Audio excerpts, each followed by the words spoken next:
Saludos desde la Universidad de Estudios Internacionales de Kanda, en Japón. ¿Quién se puede imaginar a cientos de japoneses viajando en barco hace exactamente 400 años a las tierras y a la cultura desconocida de México y España?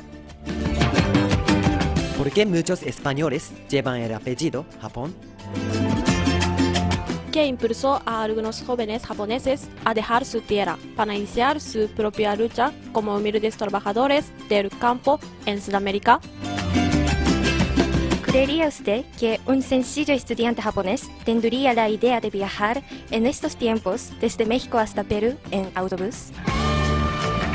¿Qué riqueza puede encontrar una joven japonesa vendiendo frutas en las calles de Centroamérica? ¿Qué puede animar a un japonés a recorrer desde Argentina hasta Alaska en bicicleta?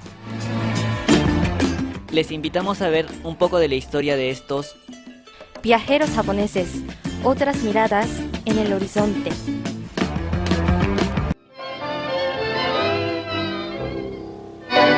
Contemplo desde el barco a la ciudad, sombreada por la luz que da el anochecer. Masahito Kawashima era un joven japonés que había crecido en la posguerra, en un país que todavía luchaba contra la pobreza y otras dificultades. Estudiaba en una preparatoria para entrar en una universidad.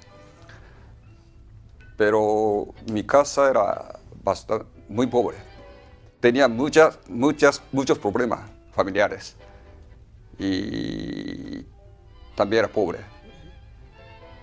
Y yo tengo aquí un libro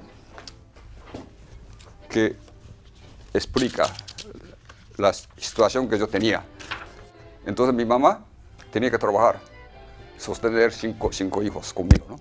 Ella trabajaba mucho vendiendo mariscos. En aquella época todavía hay gente que deseaba o esperaba ir sobre todo a Brasil, para ser ricos. Y entonces, en mi preparatoria había como 6, 7 muchachos como yo.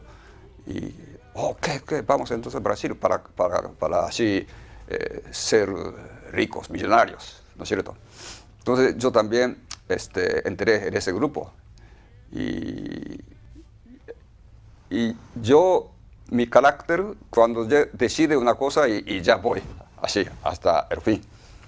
Y sin embargo, los demás estudiantes tenían, asuntos familiares o se cambiaron ideas.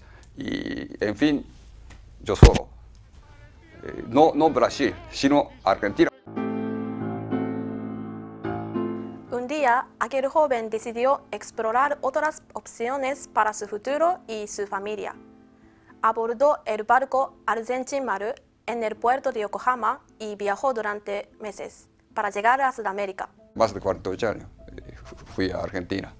Cuando tenía 19 años, así que ahora tengo 67. Y últimamente, Buenos Aires. Tardando 45 días. Y llegué ahí más que 19 años, ¿no? Por supuesto. Pero todavía no ha trabajado. Entonces no sabía nada de cosas de sociedad. Entonces era muy inocente, no sé, ignorante. Ellos tenían como 50 hectáreas de jardín, ¿no? Y en donde cultivaban mayoría flores. Claveres, crisantemos, no sé, rosas, todo eso. Y yo no sabía. Masahito Kawashima nunca había salido de Japón, no hablaba español, no conocía aquella otra cultura que lo esperaba en otro continente. La adaptación no fue fácil. Cuando yo fui ahí, no hablaba nada, solamente podía decir buenos días o unas palabras.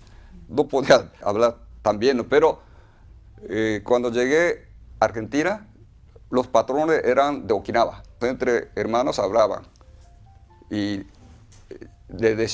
decían algunas palabras, Buenos Aires o no sé, alguna palabra, o sea, sustantiva, ¿no? Pero eso, o sea, Buenos Aires yo lo entendía, ¿no? Esa palabra sustantiva. Pero otra palabra, como hablaba tan rápida, no entendía nada. Y yo creí que, ellos cómo hablaban bien españoles. Y cuando yo pueda hablar así, ¿no? También. Y no era español que hablaban ellos, sino okinawense. Es que yo lo sabía.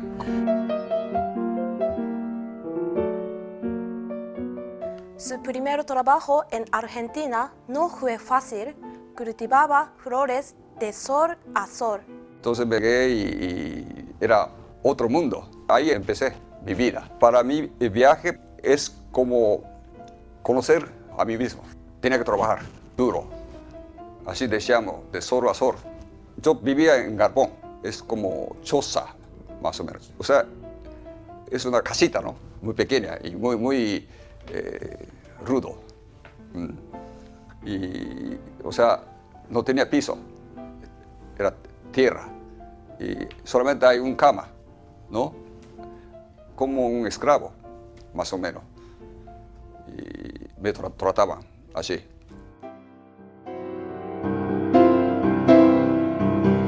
Antes de salir el viaje. Y todo decía, ¿no? O sea, cuando yo subía al barco, Kawashima, kaite koyo, tasha de na, shinunayo. O sea, ya como otro mundo. Y nadie esperaba que yo regresara con la vida. Yo quería alejar de esa situación y esperar otra cosa mejor. Pensaba siempre, ¿no? Pero en realidad, cuando llegué ahí, ya empezamos con la actualidad, ¿no? Con la realidad. Y había que trabajar duro. Pero, gracias a Dios, me acostumbré enseguida con ese ritmo de vida, ¿no? Entonces, ya no me sufría trabajar tanto. Cuando yo estaba en Argentina trabajando tan duro, tal vez era un sacrificio duro, pero ahorita, pensando ahora, toda esa experiencia y toda vida dura me sirvió.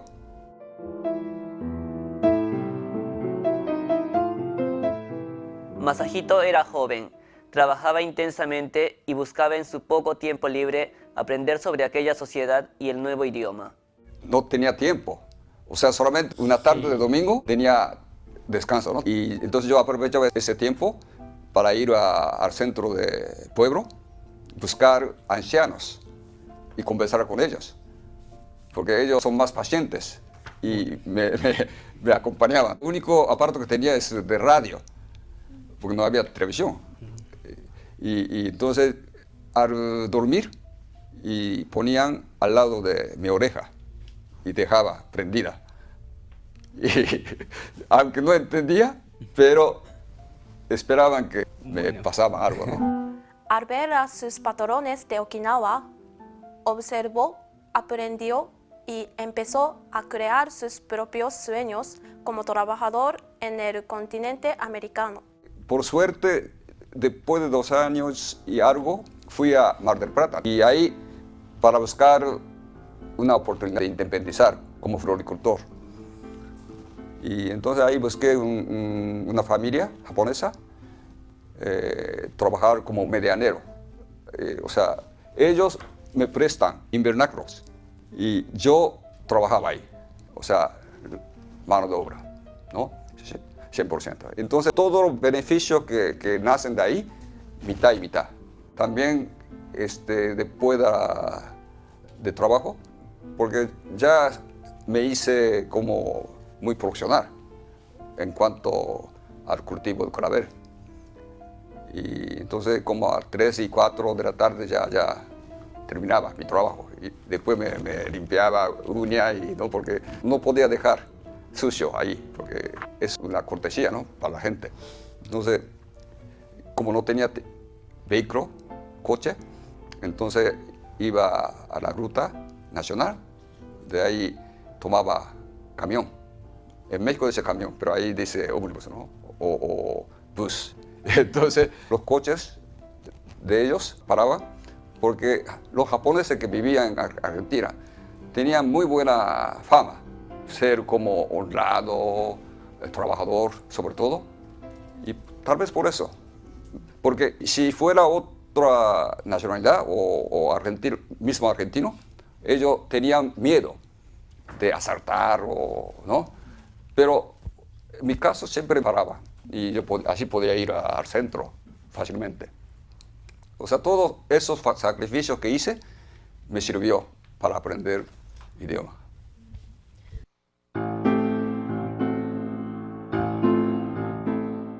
Así que en esa época, Argentina, todos los otros países les decían, Buenos Aires sobre todo, París de Sudamérica.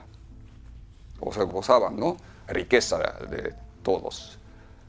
Y entonces todos los japoneses que iban dedicaban como floricultor, porque ellos utilizaron muchas flores, sobre todo claveles, en ocasiones como Día de Madres, también ellos llevaban claveles, una docena de claveles para su novia, por ejemplo, ¿no? Y también toda la fiesta que hacían utilizaban esas flores. Entonces, japoneses que inmigraron hicieron flores y así se hicieron ricos.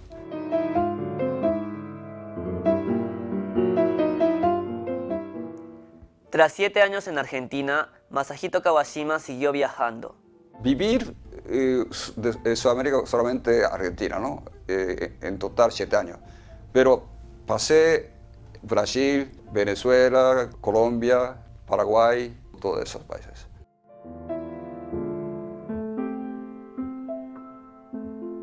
Con los años, Masahito volvió a Japón, pero aprovechó su experiencia y el conocimiento del idioma español y la cultura de los países hispanohablantes. Después de Argentina me regresé a Japón, entonces trabajaba como guía de español. Entonces tenían clientes mexicanos. Para mí, mexicano era muy simpático, también cerca de Estados Unidos, entonces creí que tenía más chances de trabajo. Esos son los motivos que yo fui a México.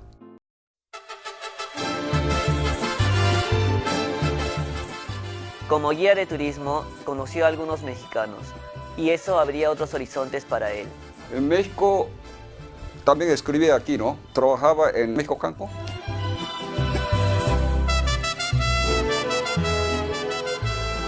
Floricultura, turismo, diplomacia, comercio.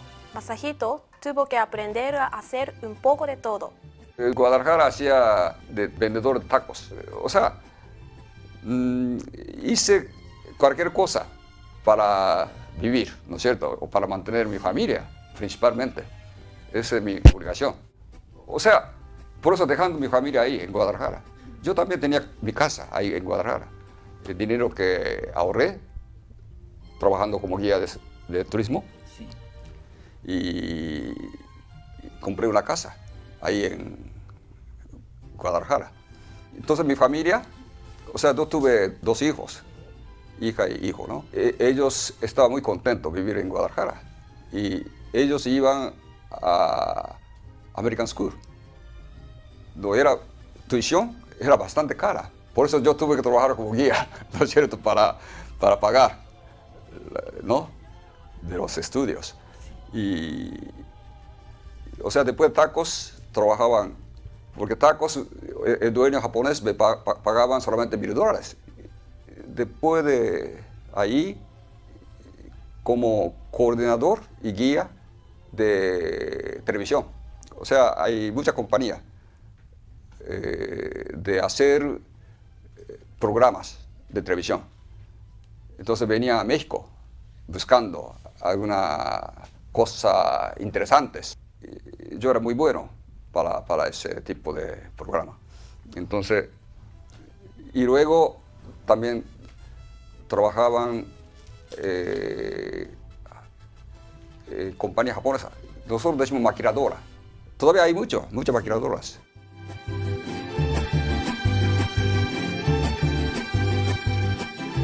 Para Masahito Kawashima, ¿qué es viajar? Para mí, buscar algo, ¿no? Pero en mi caso, buscar a mí mismo. Y tal vez, en fin, con esa edad me encontré algo.